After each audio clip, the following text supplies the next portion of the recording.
سلامونه ملګرو، په دې هیله چې ښه به یاست او انشاءالله چې خیریت به وي. په دې ویډیو کې به تاسو ته دا معلومات درکړم چې څنګه تاسو کولی شئ یو ملګري ته یا خپل ځان ته یا بل چا ته تاسو د زینوس اپلیکیشن کې اکاونټ جوړ کړئ. نو د هر څه نه وړاندې به تاسو په سوشل میډیا کې مارکیټنګ کړئ که نه، یا زحمت مو ویستی مارکیټنګ مو کړئ، نو بیا تاسو ته یو نفر مسج کړئ د مثال په توګه او درته وایي چې وروره ماته د زینوس په باره کې معلومات راکړه. نو د هر څه نه وړاندې به تاسو لومړی دغه معلومات چې کوم دي دا به تاسو هغه نفر ته ولېږئ چې لومړی هغه د زینوس په باره کې معلومات ترلاسه کړي، له هغه څخه وروسته بیا تاسو سره جوین شي، یعنې هغه به اول پوه شي بیا به جوین شي که نه. نو کله چې هغه معلومات وکتل، بیا که چیرې هغه در سره موافق و چې جوین شي، په زینوس کې اکاونټ جوړ کړي او مخته لاړ شي، نو تاسو به بیا دویم قدم کې دغه د زینوس اپلیکیشن لینک چې کوم دی دا به ورته ورولېږئ. ورته به ووایئ چې وروره دا لینک دی او د زینوس اپلیکیشن ډاونلوډ کړه. کله چې هغه ډاونلوډ کړه نو تر څو چې دا اپلیکیشن ډاونلوډ وي، تاسو به خپل اکاونټ ته ورشئ او هغه خپل انوایټ آی ډي نمبر چې کوم دی هغه به کاپي کړئ او د ملګري ته به یې ولېږئ. اوس زه ځم خپل زینوس اکاونټ ته. نو کله چې تاسو خپل زینوس اکاونټ ته راغلی، تاسو به دا بره چې تاسو کوم انځور دی یا پروفایل دی په دې باندې به تاسو کلیک واخلئ. کله چې تاسو دلته کلیک واخیسته نو بیا به ورته لږ څه صبر وکئ او بیا به لاندې لاړ شئ. نو دلته دا انوایټ آی ډي نمبر چې کوم دی که نه، دا به تاسو کاپي کوئ. دا به دغه کاپي آپشن باندې تاسو کلیک کوئ. دلته به تاسو کلیک واخلئ، دا به کاپي شي دا نمبر. کله چې تاسو دا کاپي کوئ دا به خپل ملګري ته ولېږئ. د نه وروسته به تاسو بیا څه کوئ، د ملګري ته وایئ چې تاسو اپلیکیشن که ډاونلوډ کړئ نو اپلیکیشن ته ورشئ او ما ته سکرین شاټ راولګئ. نو کله چې هغه ملګری اپلیکیشن ډاونلوډ کړي نو بیا به هغه ته دا صفحه خلاصوي که نه. ته به ورته ووایې چې وروره اوس به تاسو په دې ساین اپ باندې کلیک واخلئ. په دې ساین اپ باندې کله چې هغه کلیک واخلي نو بیا به دا صفحه ورته خلاص شي که نه. دا صفحه به ملګري ته خلاص شي. ورته به ووایي چې د تذکرې مطابق به دلته خپل نوم ولیکي او دویمه خانه کې به خپل تخلص ولیکي، خو غلطي به نه کوي ځکه چې نوم باید صحیح ولیکل شي، سپیلنګ یې یعنې غلطي به نه کوي ځکه چې بیا اکاونټ نه ویریفای کېږي که نه. نو اوله خانه کې دا نوم ولیکي خپل. زه د مثال په توګه لیکمه سهیل سیال. کله چې خپل نوم او تخلص ولیکلو نو بیا به دغه نیکسټ باندې کلیک واخلئ. کله چې نیکسټ باندې کلیک واخیسته نو بیا به دا صفحه ورته خلاص شي. کله چې دا صفحه خلاص ورته وایي چې دلته لومړۍ خانه کې خپل جیمیل ولیکي، یو جیمیل دی ولیکي او بیا زه مثال دلته یو جیمیل لیکمه.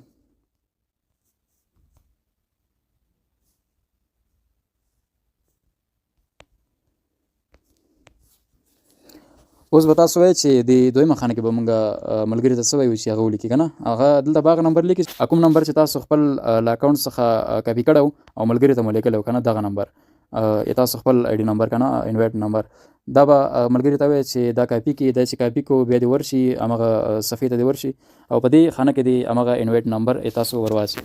کله چې ورواچوو نو بیا به د نیکسټ باندې کلیک واخلئ. نو کله چې دلته دا صفحه خلاص شوه ورته د لومړۍ خانه کې د یو پاسورډ ولیکي او همدا پاسورډ د بیا دویمه خانه کې تکراري ولیکي.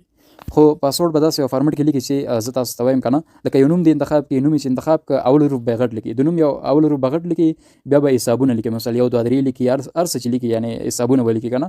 اخره کې به ستاره ستوري دا شیان به ورسره خامخا ورکوي ځکه چې دا فارمټ دی د پاسورډ. زه یو پاسورډ ورکوم، مثال په توګه یو نوم انتخابوم، حسابونه لیکم او ستاره ستوري زینا علامت نمبر داسې شیان پکې استعمالوم. کله چې پاسورډ ولیکلو بیا به د رجسټر باندې کلیک واخلئ. کله چې دا صفحه راغله تاسو به دلته دغه ډن باندې کلیک کوئ. ګوره دلته یې ولیکل چې اکاونټ کریټډ که نه، اکاونټ جوړ شو او دلته لاندې به تاسو د ډن باندې کلیک کوئ. بیا به تاسو ته داسې به درشي چې تاسو خپل اکاونټ کوم جیمیل چې تاسو ورکړو هغه به ورکوئ او لاندې به کوم پاسورډ چې تاسو ورکړو تاسو به هغه ورکوئ. یعنې دې خانه کې به کوم جیمیل چې تاسو مخکې ورکړ اکاونټ جوړولو وخت کې هغه به ورکوئ او دویمه خانه کې کوم پاسورډ چې تاسو ورکړو د اکاونټ جوړولو وخت کې هغه به ورکوئ او بیا به اخره کې د ساین ان باندې کلیک واخلئ.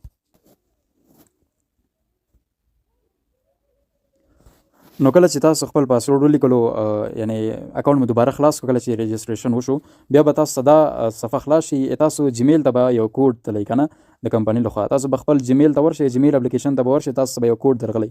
زه اوس ځم خپل جیمیل ته. نو کله چې تاسو خپل جیمیل ته راغلی نو دلته به تاسو ته د کمپنۍ لخوا یو ایمیل درغلی، تاسو په دې باندې کلیک واخلئ. په دې چې کله تاسو کلیک واخیسته ګورئ دغه نمبر چې کوم دی که نه، دا کمپنۍ لخوا تاسو ته درغی، دا به تاسو کاپي کوئ. دا چې کاپي کو نو بیا به ورشئ همغه صفحې ته او دلته به ورواچوئ. کله مو چې نمبر ورواچو نو بیا به تاسو په دې کنټینیو باندې کلیک واخلئ. دلته به په دې خانه کې تاسو خپل نوم او تخلص ور واچوئ. په کوم نوم او تخلص باندې چې تاسو اکاونټ جوړ کړی دی.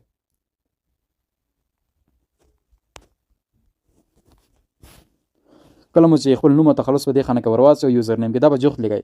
لکه دا یوزر نیم چې کوم دی دا به دواړه نوم او تخلص دواړه جوخت لیکئ، لکه مسافه به پکې نه ورکوئ. بیا به تاسو په دې نیکسټ باندې کلیک واخلئ.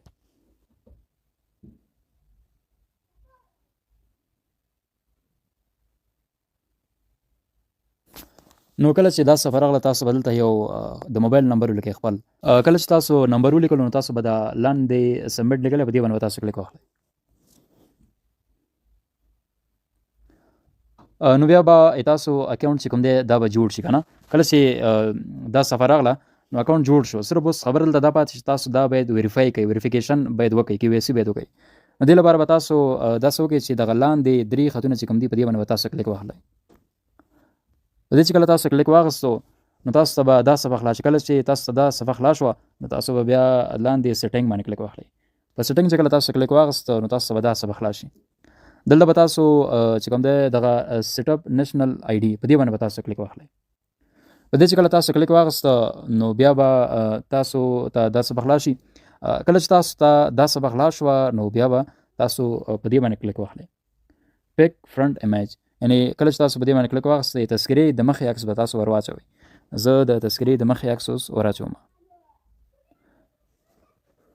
کله چې تاسو د تذکرې د مخې عکس ور واچولو نو بیا به د لاندې چې لیکلي دي پک بیک امیج په دې باندې به تاسو کلیک واخلئ. کله چې تاسو په دې باندې کلیک واخیست بیا به د تذکرې د شا عکس ور واچوئ. دا چې کله تاسو ور واچو هم مو د تذکرې د مخې عکس ور واچو، هم مو د تذکرې د شا عکس ور واچولو. د هغه څخه وروسته به تاسو بیا اخره کې دغه د سبمټ علامه چې کوم ده په دې باندې به تاسو کلیک واخلئ. د دې چې کله تاسو کلیک واخیست نو بیا به تاسو شاته راشئ.